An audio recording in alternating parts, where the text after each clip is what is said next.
কোর্সের এই পর্বে আমরা তৈরি করব আমাদের PHP টু HTML এবং রেসপন্সিভ ওয়েবসাইট ডিজাইনের জন্য প্রয়োজনীয় প্রজেক্ট ডিরেক্টরিগুলো।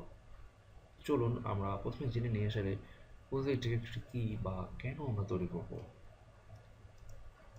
প্রজেক্ট ডিরেক্টরি হচ্ছে ওয়েবসাইটের বিভিন্ন ধরনের ফাইল, যেমন HTML, PHP, image, JavaScript, font, CSS, যে কোনো ফাইল টাইপের ওপর ডিপেন্ড করে যে আলাদা আলাদা ফোল্ডারগুলো রাখা হয় সেগুলোই এক একটি প্রজেক্ট ডিরেক্টরি। যেমন আমাদের ওয়েবসাইটে যে সকল ইমেজ বা যতগুলো ইমেজ থাকবে সবগুলোর জন্য আমরা একটি ইমেজেস ফোল্ডার করতে পারি, অথবা IMG ফোল্ডার করতে পারি, অথবা পিকচার্স ফোল্ডার করতে পারি। এটি ডিপেন্ড করবে, এটির নাম ডিপেন্ড করবে ডেভেলপার বা আপনি যদি নিজে ডিজাইন করে থাকেন তার উপর।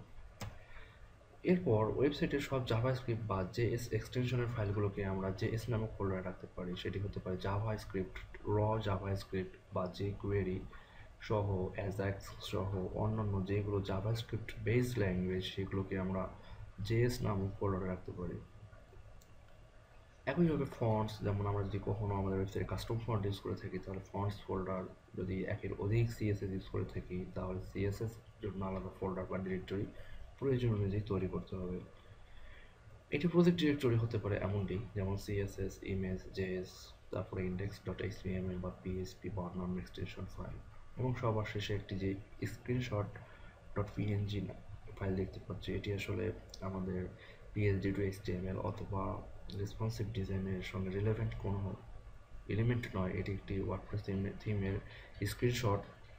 যে স্ক্রিনশটটি আমরা ওয়ার্ডপ্রেস থিম ডেভেলপমেন্ট করব তখন আমরা স্ক্রিনশট সম্পর্কে জানতে পারবো। তো চলুন আমরা প্র্যাকটিক্যালি আমাদের প্রজেক্ট ডিরেক্টরিগুলো এখন তৈরি করে ফেলি। এটি মূলত আমাদের প্রজেক্ট ডিরেক্টরির সাব ফোল্ডার। এটি হচ্ছে আমাদের উইজেট ফর PSD, এটি হচ্ছে আমাদের ওয়ান আপ জেপিজি। এই দুটিকেই আমরা আমাদের এই পুরো কোর্স জুড়ে কনভার্ট করব এবং রেসপন্সিভ করব। তো এখানে আমাদের প্রথমেই তো যেহেতু আমরা উইজেট কর্প PSDটিকে কনভার্ট করব, সো আমরা এখানে একটি উইজেট কর্প নামক ফোল্ডার তৈরি করে দিই।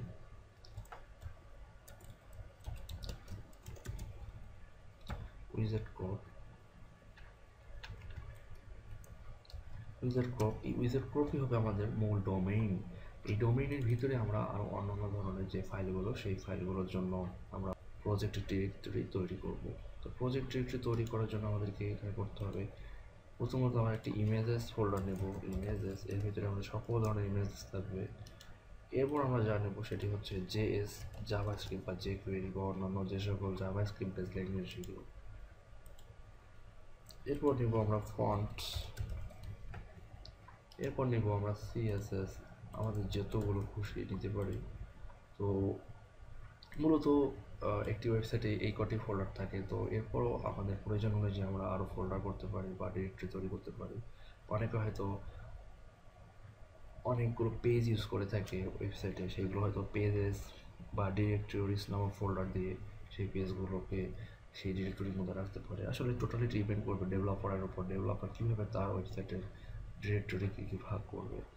তো আরেকটি মেইন ফাইল সেটা হচ্ছে index.html। আমরা আমাদের পরবর্তী পর্ব থেকে যে ফাইলটির উপর ডিপেন্ড করে আমরা আমাদের পিএইচডিকে স্লাইস করবো এবং কোড করব, সেটি হয়তো আমরা আমাদের এক পর্ব পরে দেখতে পারবো।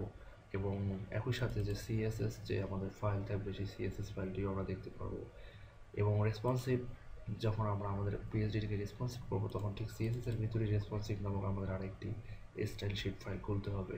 সেই ফাইলটি আমরা স্টেপ বাই স্টেপ আমাদের যখন যেটি প্রয়োজন তখন সেটি ক্রিয়েট করে নেব।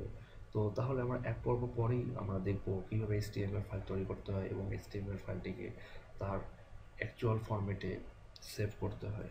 তো সে পর্যন্ত সবাই ভালো থাকুন, ধন্যবাদ সবাইকে।